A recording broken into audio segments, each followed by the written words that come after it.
자, 우리 서로 또 축복하며 인사하실까요? 하나님 은혜 받으세요. 하나님 은혜 받으세요. 하나님 은혜 받으세요. 자, 그러셨습니다. 고린도전서 오랜만에 또 고린도전서인데요. 다 잊어버리셨죠? 처음부터 다시 할까요? 자, 고린도 교회 서두에 그 굵직한 문제라고 할 것 같으면 교회가 분열하고 있는 그런 문제였죠. 어떤 파가 있었죠? 바울파, 아볼로파, 게바파, 심지어는 무슨 파요? 그리스도파. 이렇게 교회가 막 각기 싸우고, 그래서 그렇게 분열하지 말라, 또 사랑하라, 이렇게 말씀을 전해주고요. 또 어떤 문제가 있었나요? 신자 간에 서로 소송하는 문제, 소송하는 문제가 있었고, 또 아버지의 아내와 되게 부정한 일을 하는, 계모와 부정하게 하는 그런 성적인 타락도 있었고, 자, 그런 이야기들을 우리가 쭉 나눴습니다. 자, 우리가 지금 살펴보고 있는 대목은요, 이른바 고기 논쟁이에요. 고기 논쟁. 이 고기 논쟁이 우리가 지금 10장을 읽었습니다만 8장에서부터 시작돼서 10장까지 이어져요. 고기 논쟁이 뭔가요? 이 고린도 시내에서 유통되는 고기는 다 어디서 오는 거예요? 저 이방 신전에서 제사 드리면서 도축한 것들이 유통되는 거예요. 그러니 예수를 믿는 사람들이 이렇게 우상하게 드려진 고기를 먹어도 되냐? 어떻게 되냐? 이것 때문에 논란이 또 있었던 거예요.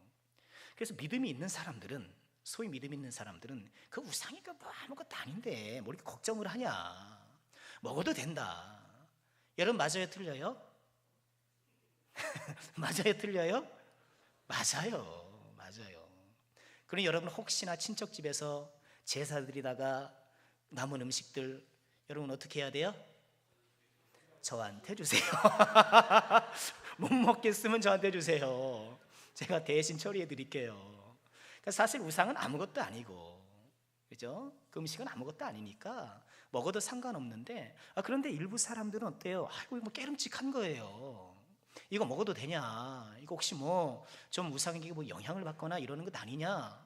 또는 내가 하나님을 섬기는데 이게 참 우상하고 이렇게 내가 좀 그 접촉돼서 소위 말해서 부정한 것 아니냐? 이렇게 이야기를 해요. 이제 그거에 대해서 바울 사도가 뭐라고 얘기를 하나요? 먹는 것 옳다, 먹을 수 있다. 그러나 내 음식이 내 형제를 실족하게 하면 나는 영원히 고기를 먹지 않겠다. 그게 행동 수칙인 거예요. 원칙이에요. 나는 자유롭지만 이 자유가 혹여 다른 형제 자매에게 부담으로 작용하면 나는 그 자유를 행사하지 않겠다. 이것이 그분의 바울 사도가 말하고 성경이 우리에게 얘기하는 원리예요. 여러분, 그것이 현명한 거예요. 그렇죠? 그것이 지혜로운 거예요. 그리고 그것이 성숙한 믿음인 것이겠죠. 그러면서 바울 사도는 이 8장에서 그렇게 원칙을 제시하고, 이처럼 나의 마땅한 권리를 포기하는 그런 실례, 그 좋은 예로 누구 얘기를 할까요? 본인 얘기를 해요. 본인 얘기를. 그래서 본인 얘기를 하는데 그게 9장에 나와 있어요. 9장에서 어떤 이야기를 하나요? 아니, 사람이 자기 비용으로 군복무를 하느냐? 그렇죠. 군대 갈 때 내가 총 사가지고 가는 거 아니잖아요. 군복 맞춰 입고 군대 가는 거 아니잖아요. 그리고 포도를 심은 사람이 마땅히 그 열매를 취하는 것. 또 율법에 보면 밭을 가는 소에게 망을 씌우지 말라, 주둥이에 망을 씌우지 말라, 그런 말씀이 있는 것처럼 내가 어떤 기여를 했을 때 거기에 합당한 열매를 걷는 것은 너무나도 합당하다, 이렇게 얘기를 해요. 그렇죠, 당연하죠. 그런데 바울 사도 본인은 그런 권리를 행사하지 않았다라고 조심스럽게 얘기를 해요. 앞서 말한 형제를 위해서 자기 권리를 포기하는 것, 자기 자유를 포기하는 신뢰로 자기를 들면서 나는 사도로서 마땅히 고린도 교회의 어떤 재정적인 지원을 받을 그런 권리가 있지만 나는 그것을 받지 않았다, 이렇게 얘기를 해요. 기억나시죠? 안 나십니까? 그런 얘기를 해요. 근데 왜 바울 사도가 이런 얘기를 하는가? 얼핏 보면 자기 자랑하는 것 같잖아요. 나는 이렇게 포기했어 하면서 이렇게 자기를 내세우는 자기 자랑이 아니고요. 그 이면에는 이 고린도 교회에는 지금 바울 사도가 고린도 교회에 있는 거 아니잖아요. 이 고린도 교회에 그새 거짓 교사들이 들어와서 바울 사도를 음해했어요. 그 사람 진짜 사도 아니야. 진짜 사도 아니야. 가짜야. 이렇게 음해를 했단 말이죠. 그 음해를 한 근거가 뭐냐 하면, 봐, 고린도 교회에 재정적인 지원을 받지 않잖아. 우리로 치면 살해받지 않잖아. 왜 그런 줄 알아? 본인이 떳떳하지 못하니까 안 받는 거야. 이렇게 사람들이 음해했단 말이에요. 그러니까 바울 사도는 지금 마땅한 자기 권리를 포기하는 신뢰로 자기를 들면서, 더불어서 그렇게 자기를 음해하는 사람들에 대하여 말하자면 변호하는 거예요. 그 왜 바울 사도는 고린도 교회에 무보수로 그렇게 사역을 했을까? 이 당시에 로마 사회의 도시 곳곳에서는요, 자기 지식을 파는 떠돌이 철학자들이 많았다고 해요. 그러니까 이 사람들이 시장에서 사람들 모아놓고, 여러분 모이세요, 모이세요, 제 얘기를 한번 들어보세요 하면서 이제 자기 개변적인 철학을 막 누르고 자기 지식 자랑을 하는 거예요. 그럼 사람들이 이제 뭐 오락거리가 없으니까 그런 거 보고 오락 삼는 거예요. 그래서 재밌다 그러면서 이제 동전 던져주고 이렇게 한 거란 말이죠. 이 떠돌이 철학자들이 자기의 지식을 팔아서 그렇게 또 수익을 얻고 이랬단 말이죠. 그러니까 바울 사도가 그렇게 마땅한 사례를 받지 않은 이유는 본인과 떠돌이 철학자를 다르다라는 것을 보여주기 위해서, 그렇지 않다, 그것을 보여주기 위해서 또 뭡니까? 이런 복음이라는 것 자체가, 천국이라는 것 자체가 은혜성이 있잖아요. 이렇게 무료로 또 사역을 하고 무료로 복음을 제시하심을 통하여서 이 하나님의 말씀의 은혜성을 또 이렇게 드러내고, 그런 목적으로 그렇게 무보수로 사역을 했는데, 그럼 어떻게 먹고 살았습니까? 바울 사도가 뭐 하는 사람이었어요? 뭘 지어요? 천막 짓고, 그죠? 그렇게 자비랑으로 사역을 했단 말이에요.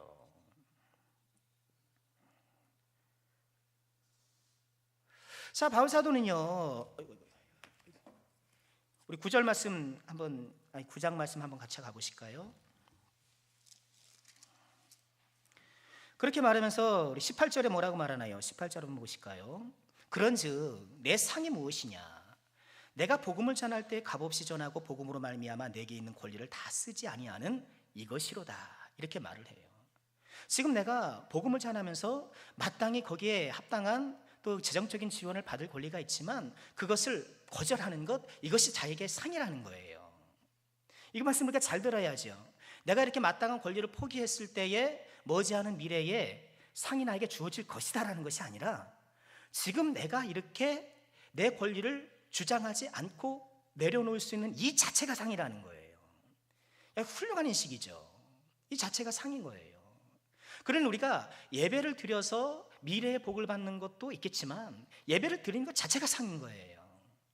내가 말씀을 순종했을 때에 하나님께서 장래해 주시는 은혜도 있겠지만 이 말씀을 순종하는 것 자체가 상이고요, 또 내가 참는 게 상이고요, 내가 순종하는 게 상이고, 지금 내가 믿음을 발휘하는 이 자체가 상인 거예요. 자, 이처럼 본인이 상 받고 있다라고 얘기를 하면서요, 자, 이어서 바울 사도가 또 뭐라고 얘기를 하고 있나요? 여러분, 이처럼 자기 권리를 포기하고 내려놓는 것은요, 바울 사도가 지금 얘기하는 걸 보면 그저 덕망 있는 신앙이 아니라는 거예요.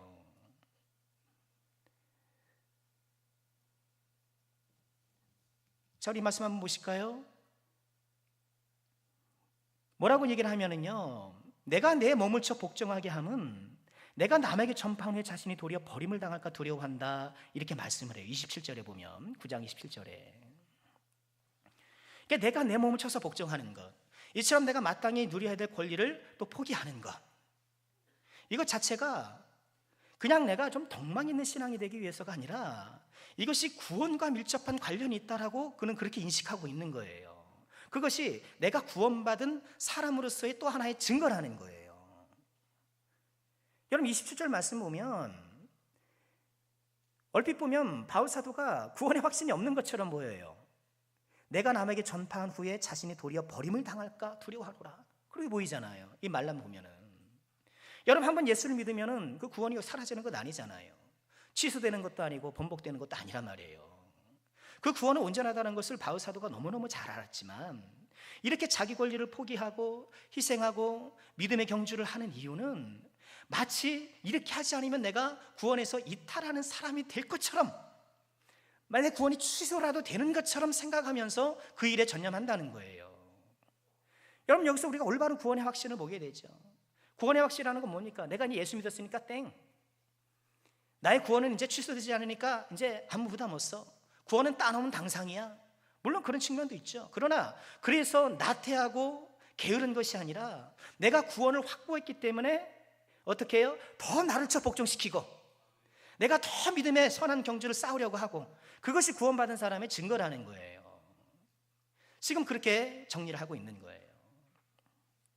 자, 이어서 우리 10장을 잠깐 한번 살펴보시면, 지금 9장은 뭐라고 말씀드렸습니까? 8장에서 고기 논쟁을 얘기를 하면서 이제 자기 자유를 형제를 위해서 포기한 신뢰로 자기 자신을 들었다 그러잖아요. 그게 구원이죠, 얘기예요. 아니, 그게 9장의 얘기예요. 10장에서는 어떤 얘기를 하냐면요, 이렇게 끊임없이 자기를 쳐서 복종해야 하는데 이런 믿음의 노력을 하지 않는 나쁜 사례를 들고 있어요. 그 나쁜 사례가 어떤 사례일까요? 출애굽 광야의 이스라엘 백성이에요. 자, 10장 1절 한번 보실까요?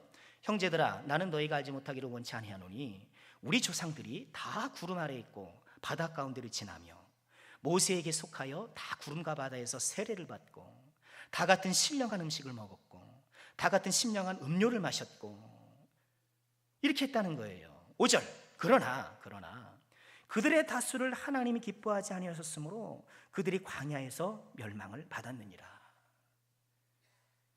열심히 믿음의 경주를 다하지 않는 것, 그러니까 내 자유를 포기하고 나를 쳐 복종시키는 이런 믿음의 선한 싸움을 하지 않는 나쁜 예로 이스라엘 백성들의 광야 출애굽을 예로 들고 있는데, 뭐라고 얘기를 해요? 바다에서 다 세례를 받고, 홍해를 건너는 것을 세례로 이렇게 비유했거든요. 신령한 음식을 먹고, 뭘 먹었습니까? 광야에서 뭐 먹었어요? 만나를 먹었고, 신령한 음료를 마시고, 반석에서 막 물이 나오고 그런 음료를 마셨고, 그렇게 세례도 받고 신령한 만나도 먹었죠. 반석의 물도 마셨는데 그들 중 다수가 하나님 앞에 멸망받았다는 거예요. 왜? 믿음의 선한 경주를 하지 않았기 때문에.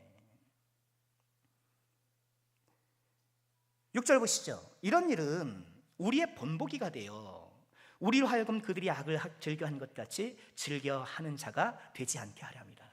그 얘기를 보고 좀 교훈을 받자는 거예요. 본보기를 좀 삼으라는 거예요. 그렇게 겉으로 보면은 다 세례 받았고, 겉으로 보면은 뭐 맛있는 거 먹어, 맛있는 게 아니라 겉으로 보면은 신령한 음식, 신령한 음료를 마시는 것처럼 아무 문제 없는 것 같지만 뭐예요? 사실 그들의 본 모습은 멸망의 자녀들이라는 거예요. 여러분, 그러니 우리가 이것을 정말 봐야 돼요. 이런 명목상에 겉으로 보기에는 다 뭐 천국 갈 것 같고 다 구원받을 것 같지만 믿음의 실상을 들어보면 그러지 않을 수 있다는 거예요. 여러분, 우리 교회 다 같이 모였는데 이 자리에 모인 우리 모두가 다 천국에 가기를 저는 정말 간절히 소망하는데 그렇지 않을 수가 있다는 거예요. 혹여내가 신령한 음식과 신령한 음료를 마시는 믿음의 현장에 있었다고, 은혜 받는 현장에 있었다고 내가 구원받고 은혜 받는 사람이 아닐 수 있다는 거예요. 조심해야 돼요.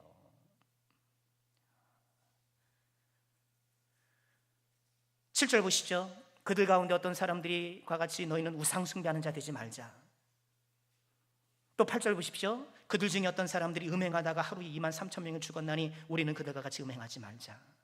9절 보시죠. 그들 가운데 어떤 사람들이 주를 시험하다가 뱀에게 멸망하였으니 우리는 그들처럼 시험하지 말자. 10절 그들 가운데 어떤 사람들이 원망하다가 멸망시키는 자가 멸망하느니 우리는 그러지 말자. 11절 그들에게 일어난 이런 일은 본보기가 되고 또한 말세를 만난 우리를 깨우치기 위하여 기록되었느니라. 그 다음 12절 말씀 함께 읽을까요? 함께 합니다. 그런즉 선줄로 생각하는 자는 넘어질까 조심하라. 넘어질까 조심하라. 선줄로 생각한 넘어질까 조심하라는 거예요. 계속 내 몸을 쳐 복종시키고 내가 누릴 수 있는 마땅한 권리도 형제를 위해서 포기하면서 이런 믿음의 선한 경주를 하지 않고 나는 섰네, 나는 됐네, 여러분 그것은 착각일 수 있다는 거예요. 선줄로 생각하는 자 넘어질까 조심하라. 여러분 이 말씀 우리가 꼭 기억했으면 좋겠고요. 그렇지만 이렇게 막 몰아가다가 13절에 이렇게 말씀하셔요. 사람이 감당할 시험밖에는 너희가 당한 것이 없나니 오직 하나님은 미쁘사 너희가 감당하지 못할 시험 당함을 허락지 아니하시고 시험 당할 즈음에 또한 피할 길을 내사 너희로 능히 감당하게 하시느니라. 믿음을 나를 쳐 복종시키는 이런 믿음의 선한 싸움을 싸워야 되는데 너무 걱정하지 말라는 거예요. 너무 염려하지 말라. 하나님이 우리를 감당할 수 있게끔 하신다. 하나님이 우리를 도우신다는 거예요. 그럼 우리가 믿음의 선한 싸움을 싸울 때에, 그렇죠? 하나님께서 나에게 피할 길을 주시고 나를 도우신다는 생각을 갖고 용기를 내서 하자는 거예요. 포기하지 말자는 거예요. 자, 이렇게 고기 논쟁에서 시작해서 다시 한번 정리해 봅니다. 고기 논쟁, 우상에게 바쳐진 고기를 먹어야 되냐 말아야 되냐 이렇게 논란이 있는데, 야, 형제를 위해서 네 자유를 포기하는 것이 마땅해. 형제가 실족하면 난 고기를 먹지 않을 거야. 이것이 성숙한 신앙이야. 그 성숙한 신뢰로 미안하지만 내 얘기를 좀 할게. 그러면서 자기가 사례를 받지 않고 했던 이야기를 해요. 이렇게 내가 내 자유를 포기하고 나를 쳐 복종하는 거는 그냥 내가 덕망 있는 신앙이 되기 위해서가 아니라 이 구원의 증거이기 때문에 내가 더욱더 열심히 하려고 하는 거야. 이 열심히 하려고 하는 노력을 안 한 사람들이 있는데, 거의 게을린 사람들이 있는데 바로 우리의 조상들이야. 그들의 행적을 보자. 그들이 신령한 음식을 먹고 신령한 음료를 먹었지만 광야에서 다수가 죽었지 않느냐. 우리가 그것을 본보기로 삼아서 우리가 열심히 선줄로 생각하는 자 넘어질까 조심하면서 우리 믿음 생활하자. 그러나 걱정하지 말자. 하나님께서 우리를 도우신다. 감당할 시험만 우리에게 허락하신다. 이 얘기를 해준 거예요. 자, 10장 14절 보실까요? 그런즉 내 사랑하는 자들아 우상 숭배하는 일을 피하라. 이제 다시 고기 논쟁으로 들어가요. 고기 문제로 들어가서 우상 숭배하는 일을 피하라. 그건 우상 숭배를 하지 말라는 말과 좀 달라요. 여러분, 우상 숭배를 하는 건 아닐 거 아니에요. 그래도 예수를 믿는 사람들인데. 그럼 고린도 사회에서 이게 소위 믿음이 있어서 고기를 먹는 사람들. 근데 이 사람들이 고기를 시장에서만 사 먹는 것이 아니라 어떻게 될까요? 그 이방 신전의 신전 제사에 거기에 참여해서 거기 가서 이렇게 구경도 하고 이러면서 거기 나오는 고기도 먹고 음식도 먹고 그랬단 말이에요. 그래서 예수 믿는 사람들이 왜 거기 가가지고 그 이방 신전에 가서 거기서 먹고 그랬는가? 그 이유는요, 이 이방 신전이 다만 그냥 신께 제사하는 것이 아니라 그 사회의 길드, 그러니까 사회 공동체가 거기서 형성되는 거예요. 친목 관계가 이방 신전에서 형성이 되는 거예요. 그러니 고린도 사회에서 장사하고 또 이렇게 사회생활할 때에 그 이방 신전에 가서 함께 어울리는 것이 유리할까요? 불리할까요? 유리할까요? 불리할까요? 유리해요. 그렇죠? 그 이방 신전에 가가지고 내가 절을 하진 않지만 비록, 그렇죠? 절을 하지 않지만 거기 가가지고 적절하게 어울리면서 같이 이제 고기도 먹고 이렇게 친목을 도모하면 내 일상생활에 보탬이 된단 말이에요. 그러니까 사람들이 거기 가는 거예요. 더군다나 고기를 먹어도 되네, 그렇죠? 그거 아무것도 아닌데 이렇게 또 신학적인 지원도 받아가면서 그렇게 간 거예요. 그런데 바울 사도가 그러지 말라는 거예요. 우상 숭배하는 일 피하라. 16절 보실까요? 우리가 축복하는 바 축복의 자는 그리스도의 피에 참여함이 아니며 우리가 떼는 떡은 그리스도의 몸에 참여함이 아니냐. 우리가 성찬식 하는 사람들 아니냐 이거예요. 그리스도의 피를 마시고 그리스도의 떡을 먹는 입장에서 왜 우리가 그런 우상 숭배하는 곳에 가겠는가? 20절 보실까요? 무릇 이방인의 제사하는 것은 귀신에게 하는 것이요 하나님께 제사하는 것이 아니니 나는 너희가 귀신과 교제하는 자가 되기를 원하지 아니하노라. 그 왜 이방 신전, 그 귀신에게 제사하는 거, 그 악한 데 가서 왜 거기서 너희들 교제하느냐? 그러지 말라는 거예요. 21절 보실까요? 너희가 주의 잔과 귀신의 잔을 겸하여 마시지 못하고 주의 식탁과 귀신의 식탁에 겸하여 참여하지 못하리라. 그러지 말라는 거예요. 아무리 나에게 유익하더라도. 그래서 성도들은 어때요? 가야 할 자리가 있고 가지 말아야 할 자리가 있어요. 비록 우리가 예수 안에서 모든 자유를 누린다 할지라도 못 갈 자리가 있어요. 예수 믿는 사람들은. 그렇죠? 여러분, 목사는 못 갈 자리가 있어요, 없어요? 없어요? 있죠. 아무리 내가 거기에서 적극적으로 참여하지 않는다 할지라도 안 가는 게 덕이 되는 자리가 분명히 있어요. 아니 제가 괜찮다고 해서 호프집 드나들면 되겠습니까? 제가 뭐 나는 술 안 마시니 괜찮아 그러면서 호포집 떠나서 거기서 사람 만나고 여러분 뭐 그러면 되겠습니까? 이게 아니라는 거예요. 그럼 목사만 그렇습니까? 예수 믿는 우리들은 다 똑같은 건데. 자, 이처럼 우상의 고기와 더불어서 그렇게 우상 신전제사에 자꾸 이렇게 들락거리면서 뭐 그렇게 하지 말라는 거예요. 그리고 이어서 오늘 우리가 읽은 말씀, 보다 더 구체적인 지침을 주는 거예요. 23절 말씀 보실까요? 모든 것이 가하나 모든 것이 유익한 것은 아니요, 모든 것이 가하나 모든 것이 덕을 세우는 것은 아니다. 그래, 예수 안에서 우리는 자유로운 것이 맞아. 그러나 모든 것이 가하다고 해서 모든 것이 유익한 것은 아니야.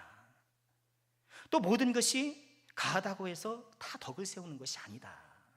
이걸 꼭 기억하라는 거예요. 그러니 24절, 누구든지 자기의 유익을 구하지 말고 남의 유익을 구하는 것이 맞다.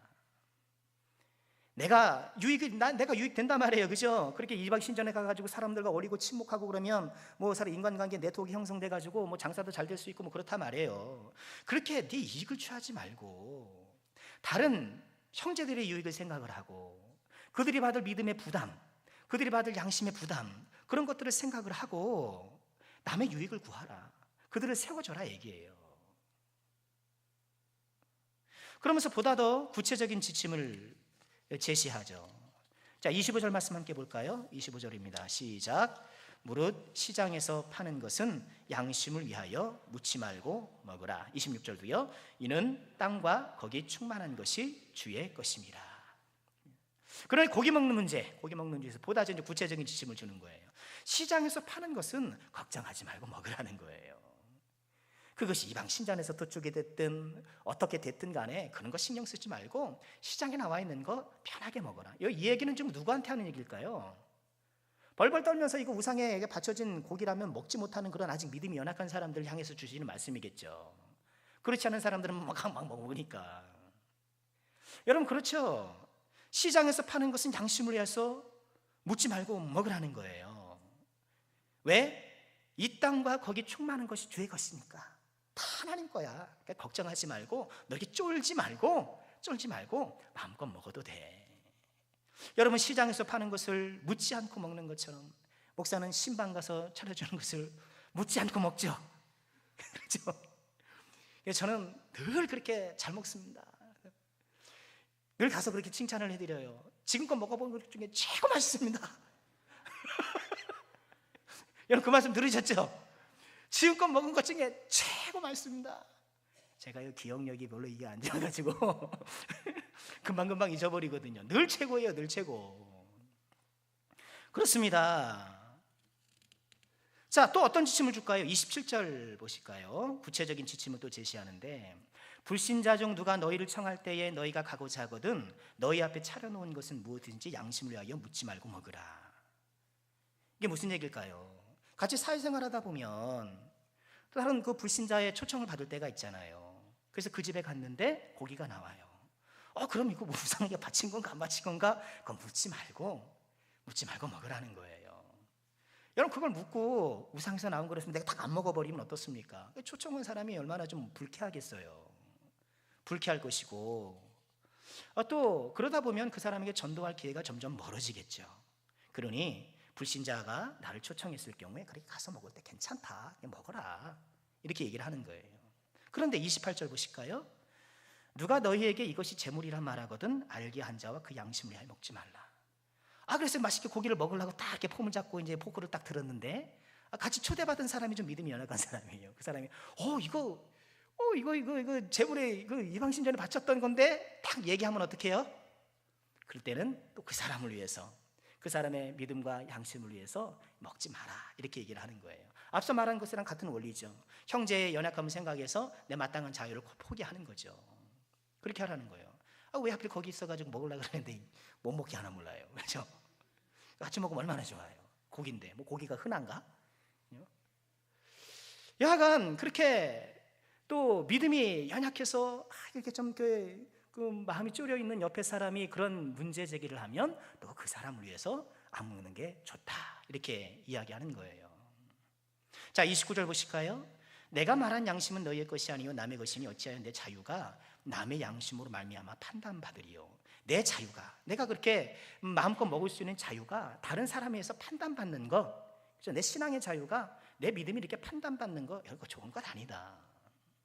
또 30절, 만일 내가 감사함으로 참여하면 어찌하여 내가 감사하는 것에 대해 비방을 받으요. 나는 감사했다고 하지만 그래 믿음이 연약한 사람이 아이고 저 사람 저거 그냥 뭐 이방신종 고기 막 먹네 하고 이렇게 비방하면, 연약한 믿음에서 비방하면 내 감사가 또 비방받으면 되겠느냐.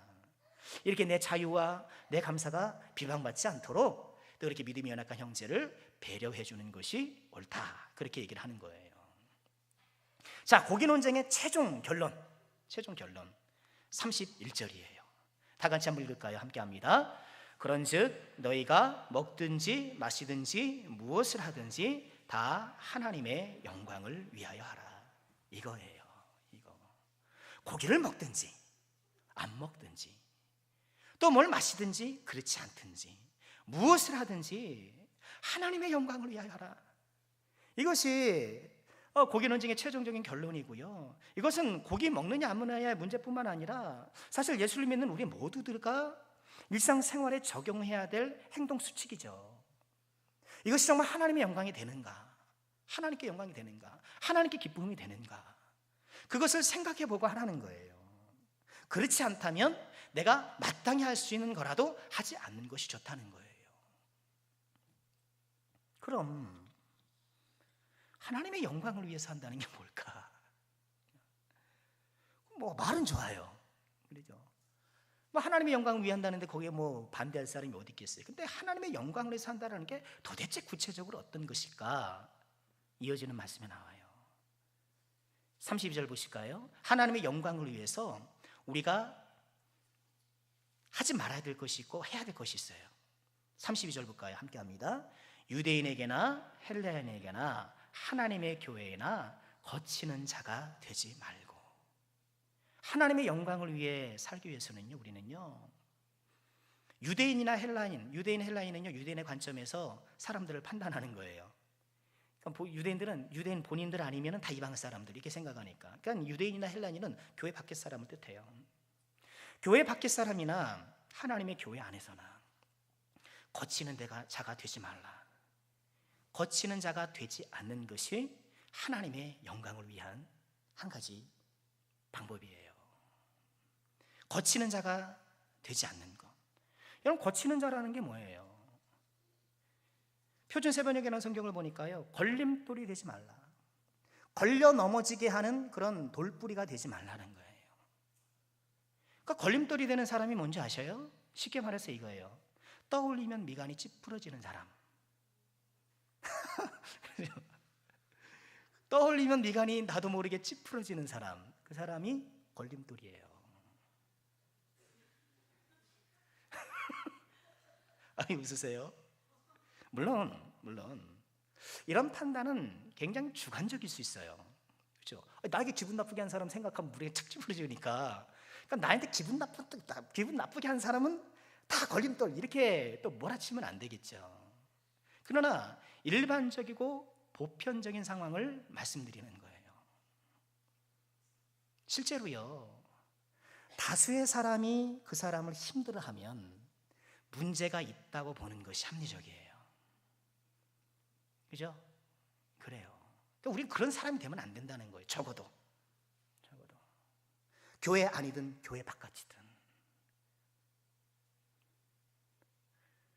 다른 사람 힘들게 하거나 넘어지게 하거나, 그러면 안 되죠.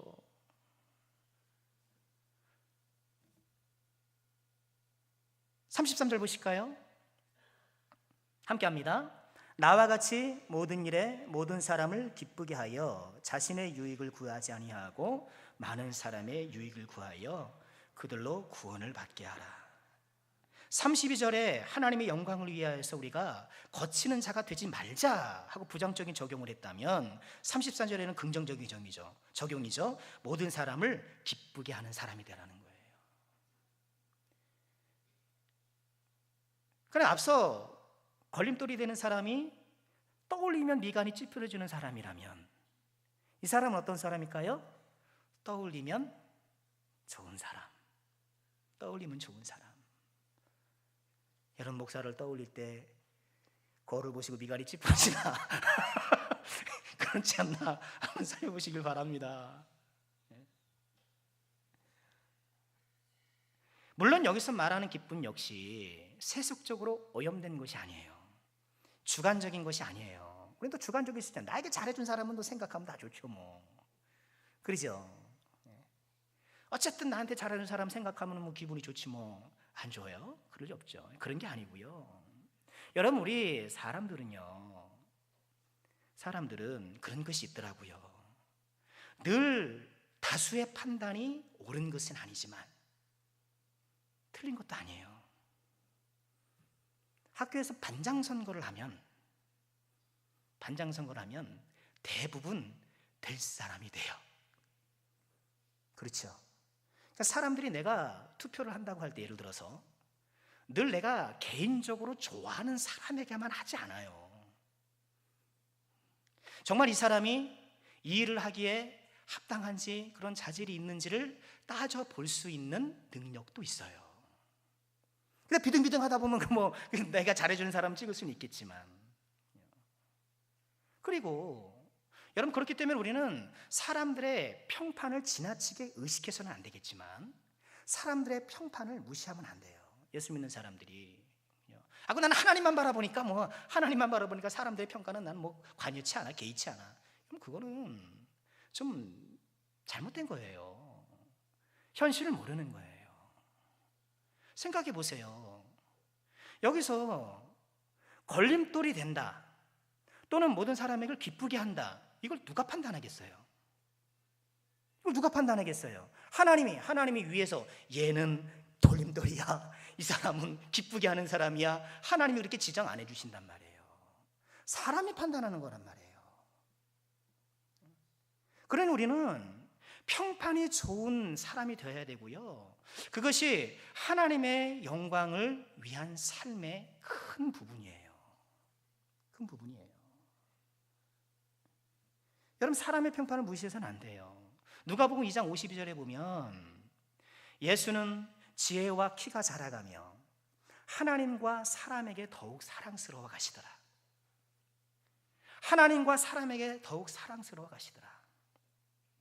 여러분이 디모데전서 또 보시면 3장 이하에 보면 감독의 자격이라는 게 나오잖아요. 일꾼의 자격, 3장 7절에 뭐라고 말씀하시냐면, 또한 외인에게서도 선한 증거를 얻은 자라야 할지니. 그러니까 교회 일꾼을 뽑을 때, 목사든 장로든 안수집사님이든 교회 일꾼을 뽑을 때 우리가 이 말씀을 적용 많이 하잖아요. 그럴 때에 외인에게도 선한 증거를 얻은 자여야 한다라는 거예요. 그러니 우리는 사람들의 평판에 지나치게 묶이거나 거기에 사로잡힐 필요는 없겠지만 그것을 무시하면서 신앙생활을 할 수는 없어요. 그리고 통상 보면 내가 하나님 앞에 충성하고 하나님을 잘 섬기고 올바로 예수를 믿으면 평판이 좋게 되어 있어요. 그것이 뭐라고요? 하나님께 영광이라는 거예요. 하나님께 영광은 추상적인 구호가 아니에요. 하나님께 영광, 뭐예요? 이처럼 내가 부정적으로는 걸림돌이 되지 아니하고 긍정적으로 모든 사람에게 기쁨이 되는, 여러분, 이 걸림돌이 되지 아니하고 기쁨이 되는 것이 여러분 어디로 돌아가겠어요? 고기 논쟁으로 들어가면 내 마땅한 자유가 있으나 형제의 연약함을 생각해서 내 자유를 제한하는 것으로 되는 것 아닙니까? 그죠? 내가 그것을 제한함을 통해서 나는 걸림돌이 되지 않는 사람이 되고 또 모든 사람에게 기쁨을 주는 사람이 되는 것이고, 이렇게 다 연결되어 있는 것이죠. 자, 말씀을 마치겠습니다. 하나님께 영광, 그것은 내 이웃을 사랑하는 거예요. 결국. 그리고 그 이웃을 사랑한다는 것에는 늘 항상 자기 희생, 이게 뒤따를 수밖에 없어요. 내가 할 말 다 하고 내가 할 거 다 하고, 그죠? 내가 그렇게 내 주장 막 펼치고 그러면서 어떻게 사랑합니까? 그거 불가능한 일이죠. 이웃 사랑할 때는 당연히 사랑의 수고가 따라요. 데살로니가전서 1장 3절에 그 말씀 있잖아요. 내 사랑의 수고, 믿음의 역사, 소망에 있네. 여러분, 우리가 사랑을 한다는 걸 동의하는 사람이 어디 있겠어요? 다 사랑하고 싶지. 그런데 사랑에는 늘 수고가 뒤따라요. 늘 희생이라는 것이 뒤따라요. 늘 마이너스가 뒤따라요. 사랑은 하고 싶은데 나는 수고가 싫고 마이너스가 싫고 이게 싫은 거예요. 이게 부담스러운 거예요. 그래서 사랑을 못하는 거예요. 그러면 어떻게 돼요? 그냥 말만 사랑하는 거예요. 말만 사랑하게 되는 거예요. 사랑의 구호만 있게 되는 거예요. 말씀 마치겠습니다. 8장부터 10장까지 고린도전서 이어지는 고기 논쟁. 아니 고기 먹어야 되냐 말아야 되냐, 이 문제가 우리 신앙 일반에 우리가 어떤 태도로 살아가야 하는가에 대한 원칙을 제공해줘요. 먹든지 마시든지 무엇을 하든지 하나님께 영광. 하나님께 영광은 뭐예요? 그냥 뭐 말만 구호가 아니라 부정적으로 내가 거치는 돌이 되지 않는 것, 긍정적으로는 내가 모든 사람의 기쁨이 되는 것. 어떻게 해요? 고기 논쟁처럼 내 자유가 있으나 마땅하나 형제를 위해서 기꺼이 포기하는 자기 희생. 저는 귀한 이 사랑을 통하여서 하나님께 영광되고 우리 서로서로에게 기쁨이 되는 우리 남성께 모든 주행을 누리시기를 주의 이름으로 축원합니다.